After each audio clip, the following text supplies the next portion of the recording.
दोस्तों नमस्कार, मेरा नाम विजेंद्र राणा है और आप परवतजन का डिजिटल प्लेटफॉर्म देख रहे हैं। छात्रों की विभिन्न समस्याओं को लेकर आज हम फिर यूके ट्रिपल एस पहुंचे। मार्तोलिया जी हमारे साथ जुड़े हैं। आप लाइव कमेंट और शेयर करते रहिएगा, अपनी समस्याएं जो है बताते रहिएगा, क्या क्या आपकी समस्याएं, क्योंकि कुछ समय पहले जो हमने पोस्ट डाली थी काफ़ी छात्रों की बहुत सारी समस्याएं आई थी। उस एक के बाद एक जो समस्या है वो हम आप सर के सामने रखेंगे। सर स्वागत है हमारे इस प्रोग्राम में। जी धन्यवाद।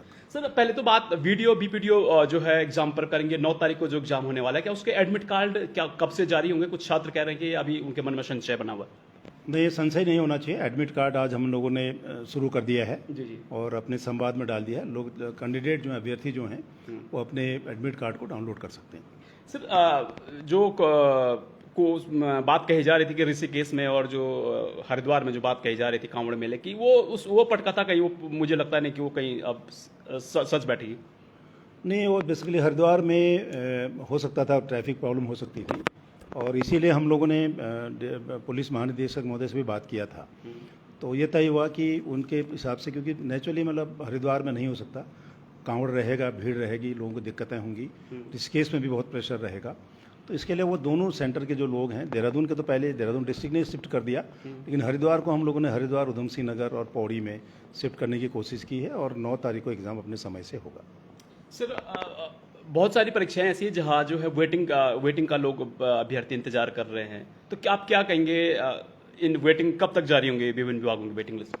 तो वेटिंग जो हमारे यहाँ मेन रूप से एक तो वन आरक्षी का है, उसका एक हमारे पास लंबित है जिसको हम लोग कोशिश करेंगे आजकल में उसका रिकमेंडेशन हम फॉरेस्ट डिपार्टमेंट को भेज दें।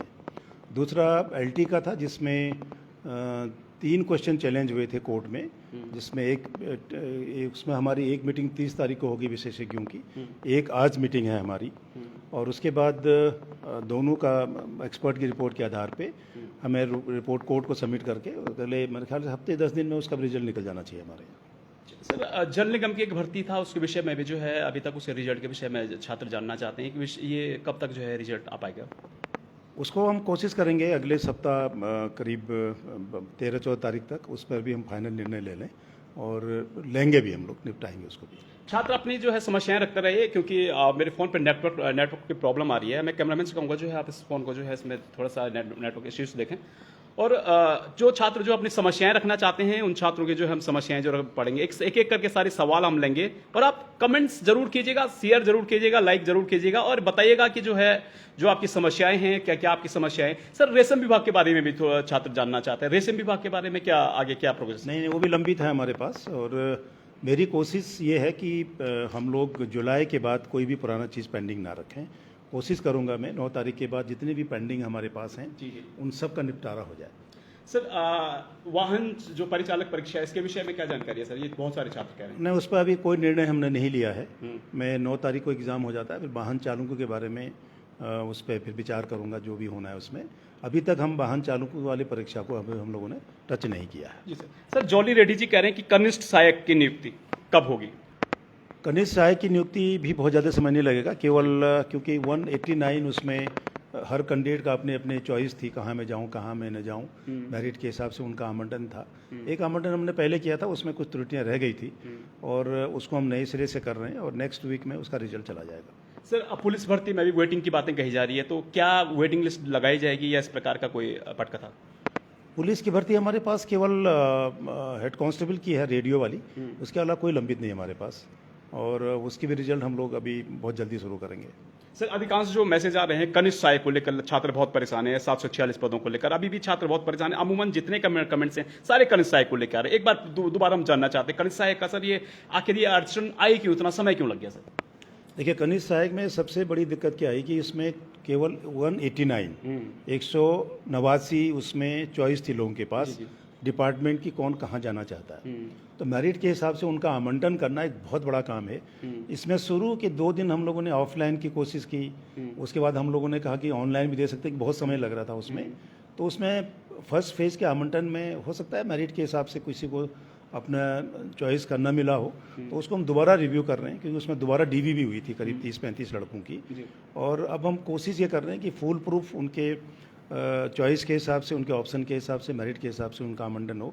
नेक्स्ट वीक तक रिजल्ट निकाल देंगे उसका। सर आईटीआई अनुदेशक की भर्ती के बारे में बात करेंगे। आईटीआई अनुदेशक की भर्ती कहाँ तक प्रोग्रेस पहुंची सर? उसमें हमारा काम पूरा हो गया है। उसमें कुछ अनुभव को लेकर के जो सर्टिफिकेट दिए गए हैं, कुछ सर्टिफिकेट को थोड़ा सा हम लोग कोशिश कर रहे हैं कि उसका एक थोड़ा सा उसके बारे में एक सत्यापन उसका करा लिया जाए कि क्या जो अनुभव 3 साल का था या 2 साल का था वो सही सर्टिफिकेट है या नहीं।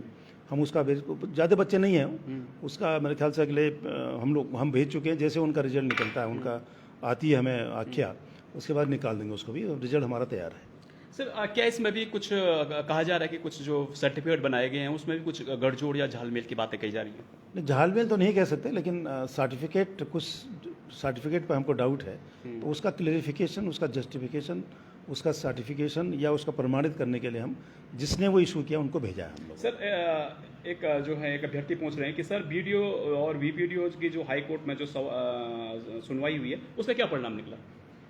बीपीडीओ में कोई अभी हाई कोर्ट में ऐसी कुछ सुनवाई तो ऐसा कोई है तो नहीं कि एग्ज़ाम कैंसिल हो, ऐसा तो कुछ भी नहीं है। जी जी। उसमें ऐसा कोई कोर्ट ने डायरेक्शन दिया हो ऐसा भी नहीं है। उसमें कोर्ट का ये था कि उसमें 2 लोगों ने शायद एक ये दिया था कि मेरी मदर एक्सपायर हो गई थी या 5 मिनट लेट हुआ तो मुझे बैठने दिया जाए क्योंकि मैंने पहले एग्ज़ाम में नहीं बैठा हूँ मैं। वो एक कोर्ट का था उसमें आदेश। उस पर 5 तारीख को भी अभी जो भी अगली डेट होगी उस पर हम चर्चा करेंगे। सर एक अरविंद बडोनी जी पूछ रहे हैं कि सहायक कृषि अधिकारी भर्ती परीक्षा है कि डेट कब जारी होगी और इसके फॉर्म 2 साल पहले भरे गए थे। नहीं, सहायक कृषि अधिकारी उसकी बात कर रहे हैं जिनका एग्ज़ाम हो गया, प्रेस एग्ज़ाम की बात कर रहे हैं आप?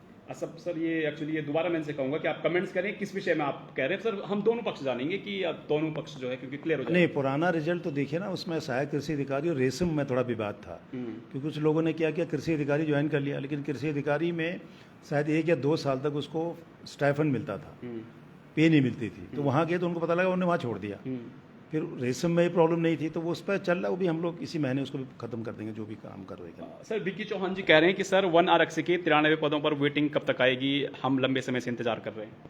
नहीं, हमारे हिसाब से केवल 54 या 55 पद होने चाहिए थे, उसको हम लोग तैयार कर रहे हैं और हमारी कोशिश है कि आज या कल में वो निकल जाए रिजल्ट। सर अन्य मुद्दों पर भी बात करते हैं। सर अब 9 तारीख को जो भर्ती परीक्षा होगी उसमें पारदर्शिता की बात करते हैं, ट्रांसपेरेंसी किस प्रकार से होगी, क्योंकि काफ़ी अच्छे प्रयास आपके द्वारा किए गए हैं और जिनका परिणाम ये भी है कि 5 दिन में जो है आपने रिकॉर्ड तुम जो है रिजल्ट निकालें। ट्रांसपेरेंसी किस प्रकार से हो, क्योंकि आने वाला जो बीपीडीओ एग्जाम है एक अच्छा एग्जाम है, इसकी बड़ी चुनौती आपके सामने। देखिए, सबसे महत्वपूर्ण एग्ज़ाम है हमारे दृष्टिकोण से और स्टेट में सबसे वेतनमान के हिसाब से भी एग्ज़ाम थोड़ा बड़ा माना जाता है, स्नातक स्तरीय इसको ही कहते हैं। और इसमें लड़के भी संख्या भी ज़्यादा होगी। इसमें देखिए सबसे बड़ी चीज़ है कि हम बायोमेट्रिक करा लें, जैमर लगा लें, फ्रिस्किंग चेकिंग ठीक से हो, कोचिंग सेंटरों का वेरिफिकेशन हो, परीक्षा के दिन आने जाने वाले वाहनों की चेकिंग हो, होटल ढाबों की चेकिंग हो। तो उससे क्या होता है कि कोई बदमाशी करना भी चाहे तो वो नहीं कर पाएगा। हमें जितना प्रोएक्टिव होकर के कार्रवाई करेगी डिस्ट्रिक्ट एडमिनिस्ट्रेशन, पुलिस एडमिनिस्ट्रेशन, उतना ही हमको आसान होगा। हमारी कोशिश होगी कि हम समय से पेपर उनके पास पहुंच जाएं, हमारे लोग समय से वहां पहुंच जाएं, जो भी छोटी मोटी क्वेरीज है उनको हम पूरा करें और समय से हमारा एडमिट कार्ड जारी हो जाए। ये हमारी कोशिश होगी और पूरी पारदर्शिता के साथ एग्ज़ाम करने का प्रयास होगा, जिसमें डिस्ट्रिक्ट एडमिनिस्ट्रेशन का, स्पेशली डिस्ट्रिक्ट मजिस्ट्रेट और एसएसपीज़ का महत्वपूर्ण रोल होगा इसमें। उनसे हम मीटिंग कर चुके हैं, उसे मैं प्रत्येक ज़िले में जाके मीटिंग कर चुका हूँ। अब प्रत्येक ज़िला जाने के बजाय मैं टेलीफोन से प्रत्येक डीएम एसएसपी से बात करूँगा, इस एग्ज़ाम की संवेदनशीलता को देखते हुए उनसे बात करूँगा। और आज एक चिट्ठी भी सबको हम जारी कर रहे हैं, पर्सनली मैं खुद भेजूँगा उस चिट्ठी को, ताकि हर आदमी इस एग्ज़ाम के प्रति संवेदनशील होकर के पारदर्शिता के साथ अच्छे कोऑर्डिनेशन के साथ एग्ज़ाम हो, ये हमारा प्रयास होगा। सर मनीष टमटा जी पूछ रहे हैं कि हमारा सेंटर रुद्रप्रयाग से देहरादून क्यों डाला गया, पहाड़ों में जो है इस प्रकार सेंटर क्या समस्या आ रही है? देखो, ऐसा नहीं कि हमारी कोशिश ये भी होता है कि जो सेंटर कहाँ मांग रहे हैं रैंडमली हम लोग करते हैं और हो सकता है सेंटर चेंज हो। एक लड़की मेरे पास आई थी कि मेरा सेंटर रुद्रप्रयाग के बजाय देहरादून कर दिया जाए, तो ये पॉसिबल नहीं है। रैंडम थोड़ा सा देखते हैं हम लोग कि सेंटर के लिए अब चिंता नहीं होनी चाहिए लोगों को। देखिए, सेंटर कहीं भी हो सकता है। अब आप कभी आप देखिए नीट वीट के एग्ज़ाम में पता नहीं कहाँ से कहाँ पहुँच जाते हैं आप लोग, लेकिन ऐसा कुछ नहीं है। रैंडमली हम चेक कर रहे हैं। हो सकता है कि वहाँ उतनी जगह ना हो, लड़के ज़्यादा हों, सेंटर ज़्यादा हो, उसकी कैपेसिटी कम हो, ये भी कारण हो सकता है। लेकिन कहीं भी एग्ज़ाम हो, एग्ज़ाम देना चाहिए लोगों को। सेंटर के लिए परेशान मत हो, अपनी मेहनत विश्वास करो ना, सेंटर पे तो पहुँच ही जाएंगे आप। बिल्कुल सर। सर एक अभ्यर्थी लिख रहे हैं कि आगे कौन कौन सी जो है भर्ती होंगी और कब तक नोटिफिकेशन आएगा? देखिए, अगली भर्ती हमारे पास करीब 550 पद के अध्याचन हमारे पास हैं। उस पर अभी हम लोगों ने कोई काम नहीं किया अभी शुरू। हम इस स्नातक स्तरीय एग्ज़ाम हो जाता है, और पुरानी पेंडिंग जो भर्ती हैं, जो जिनके रिजल्ट निकालने हैं, हम लोग को वेटिंग लिस्ट निकालनी है, उसको निकालने के बाद 1 अगस्त से कोशिश करेंगे कि जो हमारे पास नए अध्याचन है उस पर हम कार्रवाई करें और सितंबर अक्टूबर तक उन एग्ज़ाम को शुरू करा दें। सर, एक अभ्यर्थी है मनीष टमटा जी, ये कह रहे हैं कि हमारा जो एग्जाम सेंटर था वो रुद्रप्रयाग था और जो अब हम कैसे जाएंगे, कांवड़ मेले की प्रॉब्लम बता रहे हैं। कांवड़ मेले की प्रोग्राम रुद्रप्रयाग में नहीं है, नहीं, देहरादून में भी नहीं है। अब ऋषिकेश से बड़े आराम से आ सकते हैं, आपके पास बाया पौड़ी आ सकते हैं, कई रास्ते आने के लिए, ऐसा नहीं है। हाँ, अगर हरिद्वार होता तब मैं समझ सकता था, अदरवाइज हर आदमी पहुंच जाएंगे। देख, कांवड़ का कोई प्रेशर 10 से पहले नहीं होगा। सर, फिर कनिष्ठ सहायक 761 का जो है उस पर काफ़ी कमेंट्स आ रहे हैं। आखिर ये भर्ती परीक्षा में सर फिर अभ्यर्थी जानना चाह रहे हैं कि कब तक, कितने दिन जो है, क्योंकि आपने कुछ आश्वासन दिया था कुछ दिन पहले, शायद दिया 2-4 दिनों में आ जाएगा, अभी कह रहे हैं कि भैया कब तक। मैं आपको 2-3 बार इस पर चर्चा हो गई हमारी। हमारी सबसे बड़ी समस्या है 149 कितना कहेंगे 189 जी। चॉइस को लोगों को मेरिट के हिसाब से देने में थोड़ा समय लग रहा है हमें जी। और हमारी कोशिश है कि अगले हफ्ते इसका रिजल्ट निकल जाए। कोशिश हमारी ये होगी इसी हफ्ते निकले बहुत अच्छा, नहीं तो अगले हफ्ते तो उसको निकालना ही तो है ही हमें, बिल्कुल सर। क्योंकि पहले वाले चॉइस के हिसाब से थोड़ी सी लोगों को ऑब्जेक्शन था, तो उसको ठीक कर लिया हम लोगों ने, उसको निकालेंगे अगले हफ्ते। सर, दीप सैनी जी कह रहे हैं कि जो है हरिद्वार वालों के साथ इतना अन्याय क्यों किया जा रहा है। कांवड़ मेले के दौरान हरिद्वार से बच्चों के सेंटर नैनीताल, उत्तरकाशी, अल्मोड़ा डाल दिए गए हैं। कांवड़ के दौरान कैसे जा पाएंगे इन्होंने, और जो है कांवड़ की जी प्रॉब्लम बता रहे हैं सर। देखिए, कांवड़ की प्रॉब्लम तो इसलिए होगी, कांवड़ की प्रॉब्लम इसलिए मान सकते हैं कि हम हरिद्वार में आपका सेंटर रखता हमें, तब तो आपको दिक्कत थी, और हरिद्वार इसीलिए हम लोगों ने हटाना पड़ा हमें कांवड़ के चक्कर में। कांवड़ का एक्चुअल प्रेशर जो ट्रैफिक प्लान आज मैं देख रहा हूँ, वो उन्होंने शायद लिखा है कि 9 के बाद या 9 से ऐसा कुछ लिखा है उन्होंने। 8 तक नॉर्मल ट्रैफिक में भी रिस्ट्रिक्शन नहीं है, और लड़कों को बाहर जाके एग्ज़ाम देने में मेरे ख्याल है कोई दिक्कत नहीं होनी चाहिए। और एग्ज़ाम को पोस्टपोन भी करना मेरे लिए संभव नहीं है, क्योंकि मेरे सारी चीज़ें पाइपलाइन में है, इवन पेपर हमारा तैयार हो गया है। जितने दिन आप चीज़ों को बाहर रखोगे वेटिंग में, उतनी परेशानी होगी। थोड़ी असुविधा हो सकती है आपको, लेकिन थोड़ी असुविधा भी देखिए, अगर आप अपने कैरियर के प्रति चिंतित हैं तो थोड़ी असुविधा भी उठानी चाहिए, और जहाँ भी सेंटर है साहब एग्ज़ाम दो। जी सर, जो एग्जाम सेंटर है उनके बाहर जो धारा 144 लागू होगी या इस प्रकार के क्या प्रावधान है? वो तो देखिए, जो भी जहाँ भी सेंटर होगा उसके बाहर 100 मीटर के आगे किसी को नहीं आना। 144 तो लगाई जाती है, रूटीन का सिस्टम ही है, उसको स्ट्रिक्टली इन्फोर्स करना हमारी जिम्मेदारी होगी, और हमको करना भी चाहिए। सर, शेरू जी कह रहे हैं कि कर्मशाला अनुदेशक का फाइनल रिजल्ट कब तक आएगा सर?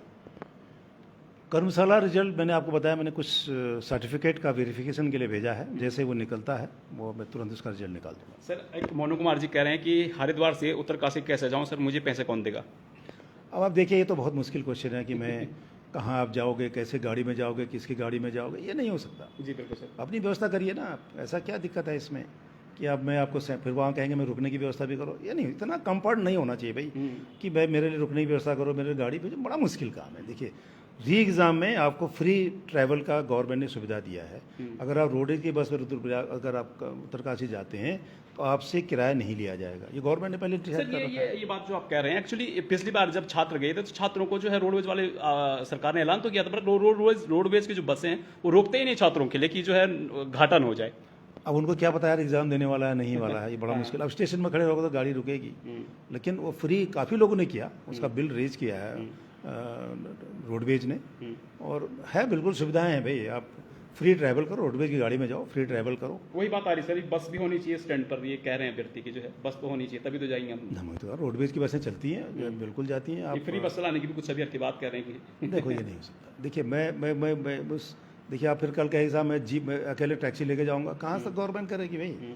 इतना भी सुविधाएं कंफर्ट मत करिए कि बच्चा फिर सोचे मुझे घर से उठा के ले जाओ, एग्ज़ाम दिला के घर छोड़ो, नहीं हो सकता। आपको कुछ चीज़ें स्वयं करनी पड़ेंगी। हमारी कोशिश ये होनी चाहिए कि आप जहाँ सेंटर पे जाएं वहाँ आपको दिक्कत न हो पहुँचने, बस एक दिन पहले मूव करो ना, क्या दिक्कत है? सर, कुछ और भी अभ्यर्थी हैं, उनके भी हम सवाल ले रहे हैं। जो है 9 तारीख को जो BDO BPDO का एग्जाम होगा, सभी अभ्यर्थियों से हमारा जो है निवेदन है, आप जो है किसी के बहकावे में ना आए, अपनी मेहनत पर भरोसा रखें, और जो है क्योंकि लंबे समय से हम देख रहे हैं कि आयोग जो है पारदर्शिता के साथ जो है पेपर करवा रहा है और पारदर्शिता के साथ जो है एग्जाम हो रहे हैं। तो दोस्तों, आज हमने काफ़ी जो छात्र थे उनके जो है सवाल हमने लेने की कोशिश की, तो आप देखते रहिए प्रवचन डिजिटल। धन्यवाद।